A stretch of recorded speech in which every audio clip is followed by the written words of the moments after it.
Θεοφιλέστατε, φίλε Πρόεδρε του Δημοκρατικού Κόμματος, κύριε Είπατε Αρμοστά της Κυπριακής Δημοκρατίας και αγαπητά στελέχη της Κυπριακής Πρεσβείας, dear members of the European Parliament, Madam Mayor of Barnet, leader of the London Borough of Merton, member for the London Assembly and local councillors, φίλοι εκπρόσωποι των Κυπριακών Κομμάτων ΔΗΣΗ, ΕΔΕΚ, του Lobby for Cyprus και της Αδελφότητας, πρέπει να πω ότι η αντιπροσωπεία του Αγγέλη ήταν εδώ, αλλά λόγω κάποιου ευνίδιου κολλήματος θανάτου συγκεκριμένα στη μέση κάποιου συγγενικού τους προσώπου έπρεπε να φύγουν. Κύριε Αντιπρόεδρε των Ελληνοορθοδόξων Κοινοτήτων Βρετανίας, αγαπητοί αντιπρόσωποι παροικιακών οργανώσεων της ΝΕΠΟΜΑΚ, της Αναγέννησης και των μέσων μαζικής ενημέρωσης, κυρίες και κύριοι. Dear friends, on behalf of ΔΗΚΟ Αγγλίας, I would like to thank all of you for your presence tonight. A special thank you to our President, my friend Marios Karoyan and his wife Rotika for their attendance. As you probably know, Marios Karoyan left Cyprus for London on Thursday, immediately after participating in a long meeting of the Cypriot National Council, in which the latest phase of our national problem has been discussed. I say phase because there are no developments, only lack of progress and absence of any encouraging sign that Turkey wants a solution for the Cyprus problem. The Turks not only want to legalize the division of the ground, but also insist on dividing the air above Cyprus, and probably their next proposal will be to divide the sun and the moon as well.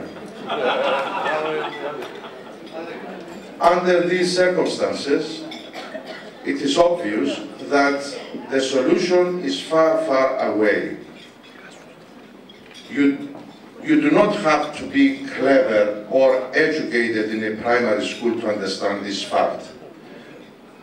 We can find a solution tomorrow if Turkey realizes that in this world it is not military force, colonization or economic power that gives solutions and stability on global and regional problems, but the respect of the rule of law and human rights and the implementation of the basic principles of democracy. Ladies and gentlemen, I would like to welcome among us tonight two conservative members of the European Parliament, Charles Tannock and Marina Yannakoudakis. Marina, our compatriot, as I said last year in this hall, makes us proud for her activities in Europe and in London. Charles has just returned from Italy and made an effort to be here tonight. Thank you very much, Charles. We very well know that you support for many years the just struggle of the liberation of Cyprus.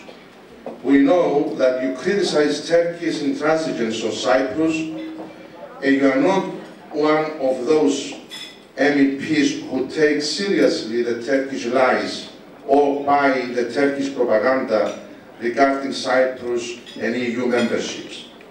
Thank you very much, Charles, for your continued and sincere support.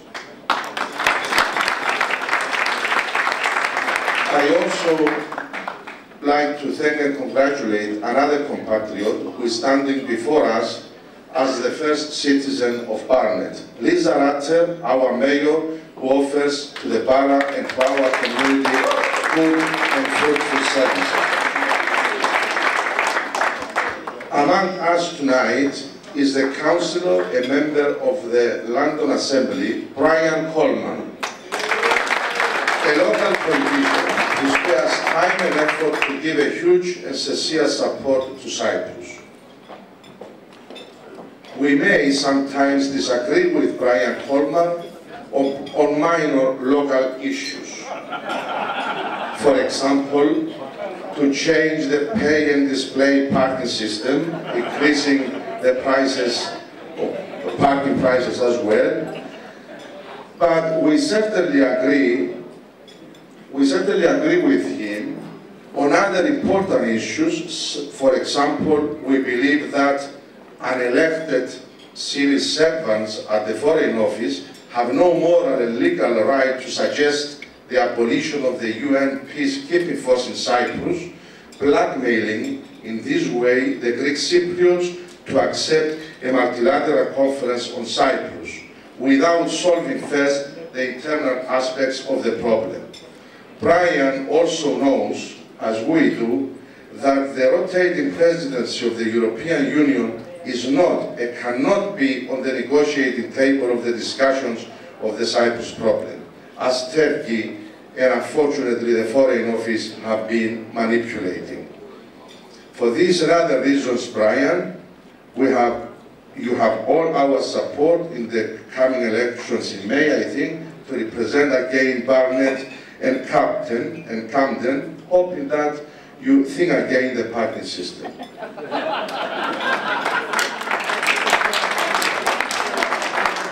Αγαπητοί φίλοι, ο Μάριος Καρογιάννη δεν είναι η πρώτη φορά που έρχεται στην παροικία για να ενημερώσει και να αφουγκραστεί τις έγνοιες και τις αγωνίες μας για το εθνικό μας θέμα. Από την πρώτη μέρα της ανάληψης της Προεδρίας του Δημοκρατικού Κόμματος, αν δεν απατώμε το 2007, σωστά Μαρία? Το 2006, είναι κάθε χρόνο μαζί μας. Και απόψε, αλλά κυρίως τη Δευτέρα, στο οίκημα της αδελφότητας, θα μας ενημερώσει για τα τεκτενόμενα στο Κυπριακό, όπου θα έχουμε την ευκαιρία να εκφράσουμε και τις δικές μας ανησυχίες. Διότι πράγματι μας ζώνουν μαύρα φίδια όταν βλέπουμε καθαρά τις μηχανογραφίες και τις μεθοδεύσεις για κλείσιμο του Κυπριακού υπέρ των τουρκικών συμφερόντων. Στον Green Tree έγιναν πολλά. Φυσικά θα ακούσουμε τον Πρόεδρο να μας πληροφορεί για αυτά. Για το πράσινο δέντρο, για τα πράσινα άλογα, του Αυστραλού και του Κορεάτη. Όμως, εκείνο που τονίζουμε είναι ότι τα άνομα σχέδια καθυπόταξης του ελληνισμού δεν θα περάσουν. Άλλο μια ειρηνική λύση συμβίωσης με τους Τουρκοκύπριους πάνω σε δημοκρατικές αρχές και άλλο λύση ομοσπονδίας με την Τουρκία και τους έπικους. Άλλο η πολιτική ισότητα των πολιτών, η ισονομία και είναι πολύ διαφορετικό η εξίσωση της μειοψηφίας με την πλειοψηφία. Διότι όταν μιλούν η λύση του Κυπριακού να καταστεί πρωτογενές δίκαιο της Ευρωπαϊκής Ένωσης, αυτό εννοούν. Και επιπλέον απαιτούν οι Τούρκοι να κατοχυρωθεί ως μέρος του ευρωπαϊκού δικαίου η καταπάτηση των θεμελιωδών ανθρωπίνων δικαιωμάτων και των βασικών πολιτικών ελευθεριών του λαού μας. Αυτά ούτε σε μεταβατικό στάδιο αντέχουν, ούτε επιδέχονται πτώσεων. Αγαπητοί φίλοι, ήδη μακρηγόρησα. Ευχαριστώ όλους για την παρουσία σας. Παρά τον άσχημο καιρό, πρέπει να πω ότι στην αρχή φοβήθηκα ότι θα υπήρχε πρόβλημα με τη χιονόπτωση, αλλά στο τέλος σας ευχαριστώ ιδιαίτερα όλους γιατί τολμήσατε να ψηφίσετε τον κακό καιρό και να έρθετε. Ειδικά ευχαριστώ τον Θεοφιλέστατο που αναπληρεί τον Οικουρούντα Αρχιεπίσκοπο, τον ύπατο αρμοστή, τους προσκεκλισμένους μας και ξεχωριστά τους συναδέλφους των άλλων κομμάτων με τους οποίους μαζί αγωνιζόμαστε για την Κύπρο μας. Μια πατρίδα έχουμε, δεν είναι νοητό να την μοιράζουμε και εμείς εδώ στην Αγγλία.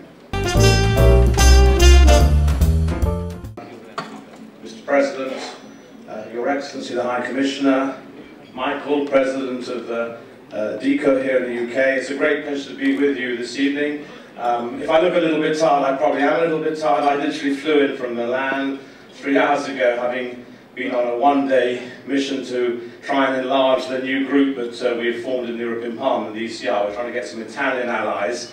We did try to get a Cypriot MEP, but that hasn't worked yet. But maybe there's still hope at the next European election. But I'm not here to talk politics. I'm here to talk about Cyprus, to talk about the support that I have received from the Cypriot community over many, many years. I'm actually the longest lasting Conservative MEP now for London. I was elected in '99 with Theresa Villas, who was also and is a huge supporter of the Cypriot cause, but she's gone on to the real Parliament, to the bigger and better things as a Minister of the Crown. Yours truly has carried on. Lord Bethel, the late Lord Bethel, who sadly passed away, was also a strong friend of Cyprus, and John Boas, who's now retired. So I'm the sort of sole surviving intake of '99, but of course I now have Marina with me, and between us we keep that flag flying for London and the Cypriot cause. And it's not easy, believe you me, but even within my own delegation, sometimes I'm sort of complained about because I seem to be too pro the Cypriot cause. I don't understand what it's all about, I'm told by many people, but I happen to be the foreign affairs spokesman, so I do think I understand what's happening in the Eastern Mediterranean. I do understand what the issue is about finding a lasting, peaceful solution to reunifying Cyprus as one country under one flag, as a bizonal, bicommunal federation. And of course we are now entering fairly critical moments in the negotiations by the presidents of Cyprus and the leader of the Turkish Cypriot community. Let's keep our fingers crossed.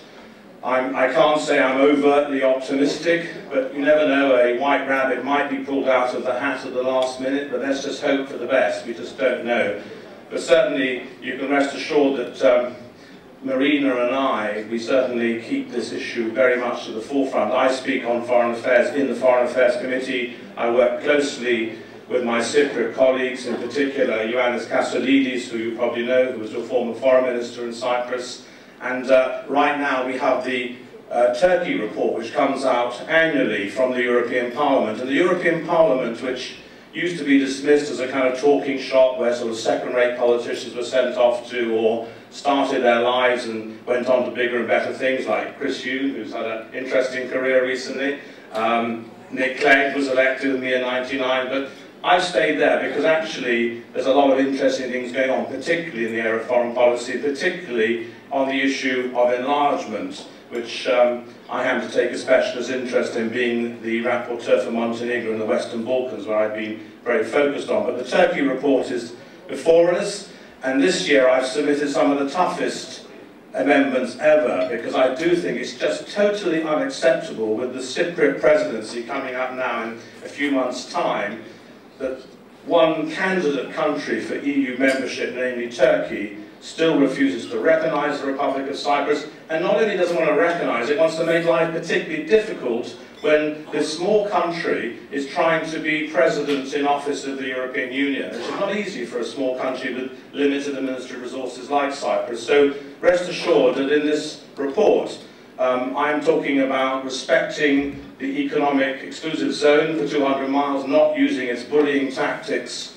over exploration for oil and gas, not trying to prevent cooperation every time between CSDP operations, which are the military operations like the naval one off the Horn of Africa, which is fighting piracy, and cooperation with NATO, which again Turkey uses its muscle all the time to try and make life more difficult because of Cypriot involvement with such civilian and security defence missions for the EU. These are the kind of things which are extremely irritant.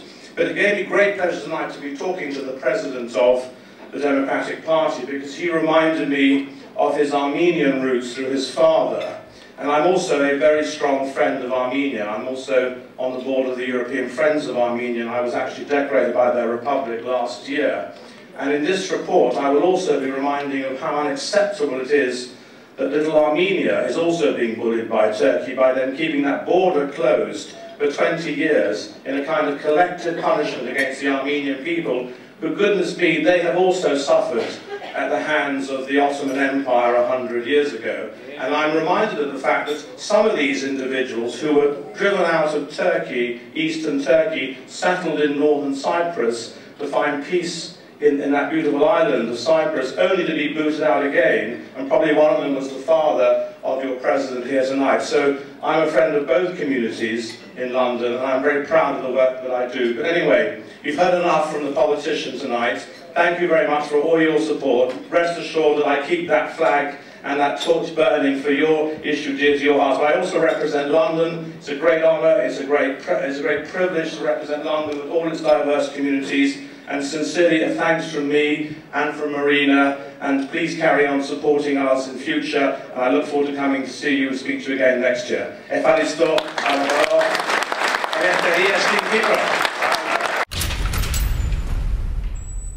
Θεοφιλέστατε, φίλε, είπατε αρμοστή της Κυπριακής Δημοκρατίας στη Μεγάλη Βρετανία, εκλεκτοί προσκεκλημένοι, φίλοι ευρωβουλευτές,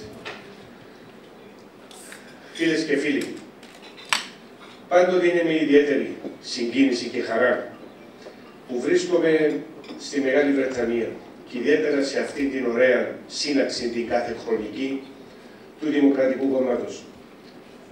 Πάντοτε ξεκινώ την δική μου ομιλία, τον δικό μου χαιρετισμό με ευχαριστίες και ευγνωμοσύνη προς τους ομογενείς στη Μεγάλη Βρετανία, γιατί πράγματι για πολλά χρόνια βρίσκονται στην εμπροστοφυλακή των αγώνων αλλά και των προσπαθειών για την απελευθέρωση της Κυπριακής Δημοκρατίας και την επανένωση του λαού μας. Δεν είναι τυχαίο το γεγονός ότι για δεκαετίες εσείς κρατάτε με σταθερότητα αλλά και επιμονή έναν αγώνα δύσκολο, ένα αγώνα σκληρό, ιδιαίτερα σε μια χώρα που δεν μας συνήθισε τα τελευταία χρόνια να έχει μια θετική προσέγγιση προς τον αγώνα του Κυπριακού Ελληνισμού. Παρά τις προσπάθειες μας, παρά τις δικές σας επίμονες και πιεστικές προσπάθειες, δυστυχώς δεν μπορούμε να ισχυριστούμε ότι η Μεγάλη Βρετανία ακολουθεί μια πολιτική που να συνάδει και να συμβαδίζει με τις παρανθρώπινες αρχές, τις αξίες για τις οποίες όλοι εμείς υπερηφερευόμαστε στην Ευρώπη.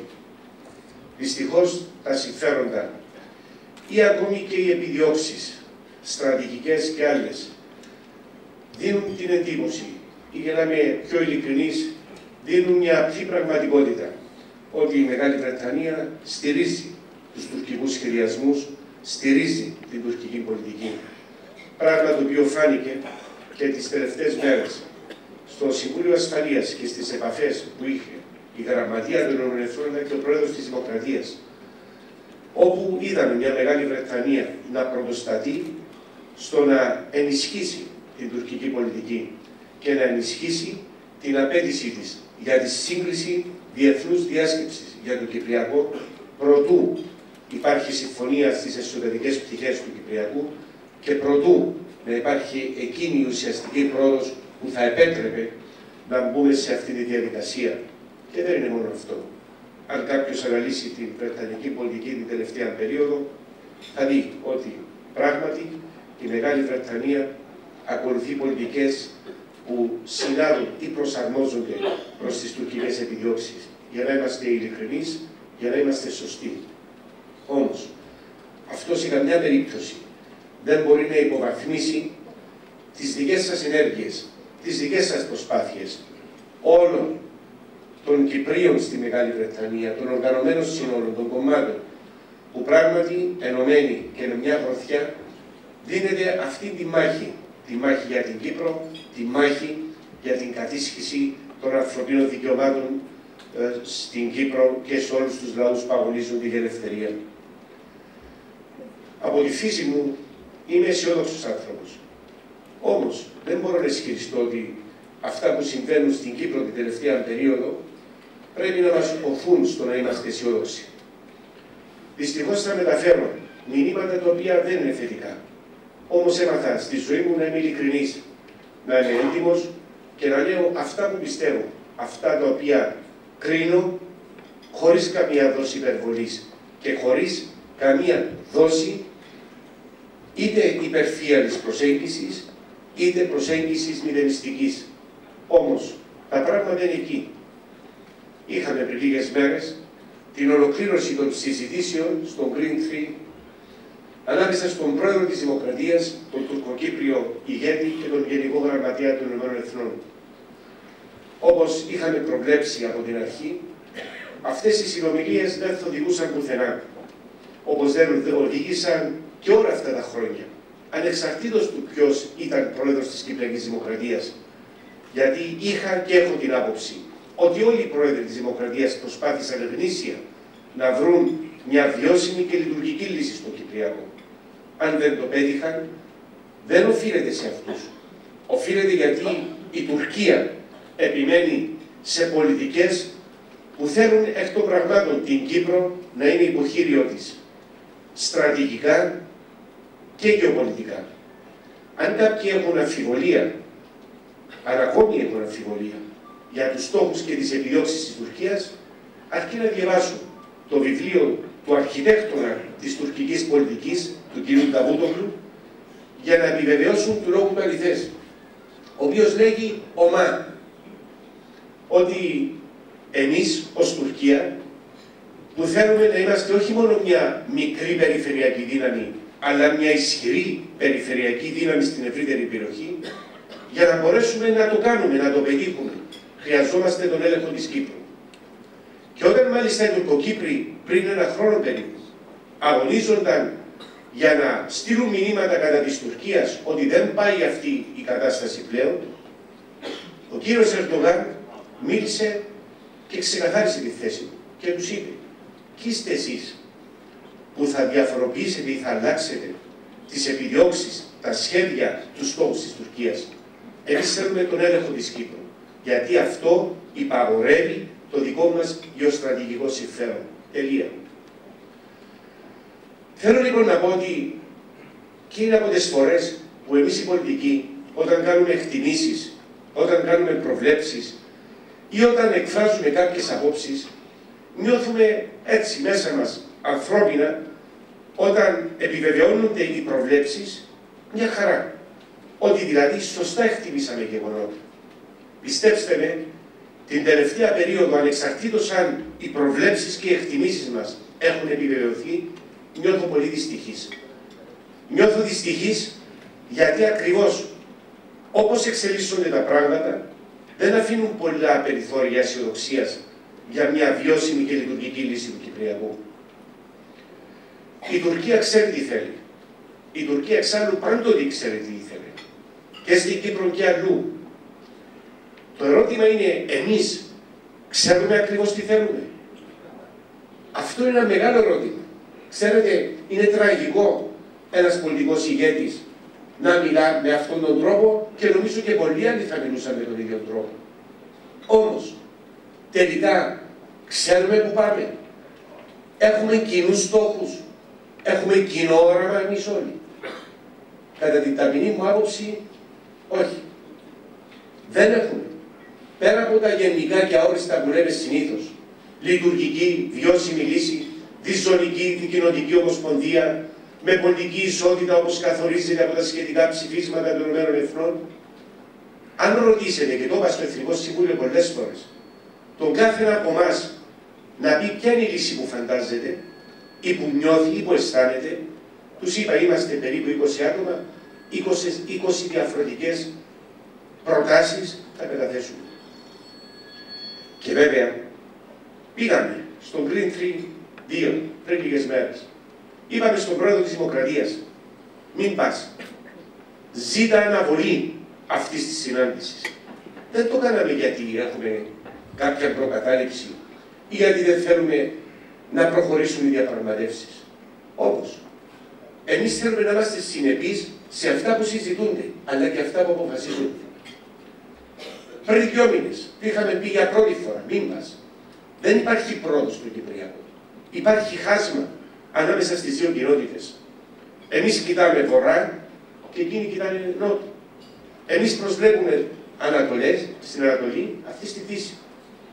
Άρα λοιπόν, προς τι αυτή η συνάντηση, τι θα αποφέρει, ποιο θα είναι το ουσιαστικό κέρδος της πλευράς μας μπαίνοντας σε μια διαδικασία όπου δεν υπάρχει πρόοδος. Και το χειρότερο, στη δεύτερη συνάντηση πήγε προτού η Τουρκία υλοποιήσει αυτά για τα οποία υποσχέθηκε. Ποιο?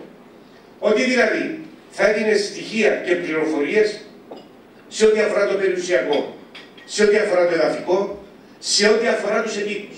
Τίποτα. Καμία απολύτως ανταπόκριση. Πήγε ο πρόεδρος της Δημοκρατίας. Του είχαμε πει ποιοι είναι οι κίνδυνοι. Ότι δηλαδή, χωρίς προετοιμασία, χωρίς ουσιαστική πρόοδο, χωρίς η Τουρκία να συμμορφωθεί σε αυτά τα οποία είχε δεσμευτεί, θα πήγαινε εκεί και το αποτέλεσμα θα ήταν προσχεδιασμένα ένα τμήμα της Γραμματείας των Ηνωμένων Εθνών, Ντάουνερ και Πάσκο. Θα καθόριζαν το παιχνίδι και στη δήλωση του λέγαμε σε ανύποπτο χρόνο ο Γενικός Γραμματείας θα έβαζε οδικό χάρτη, θα έβαζε χρονοδιάγραμμα, θα έβαζε επιδιαιτησία, θα προχωρούσε για τη διεθνή διάσκεψη και εμείς θα συρώμαστε σε αυτή τη διαδικασία. Ούτω και έγινε. Έγιναν οι συναντήσεις, καμία ουσιαστική πρόοδος στη διάρκεια των συναντήσεων και το αποτέλεσμα ο Γενικός Γραμματείας κάνει την περιβόητη δήλωσή του, η οποία διαφέρει πλήρως με αυτά που είχαμε συμφωνήσει στο Εθνικό Συμβούλιο.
Κυριακή που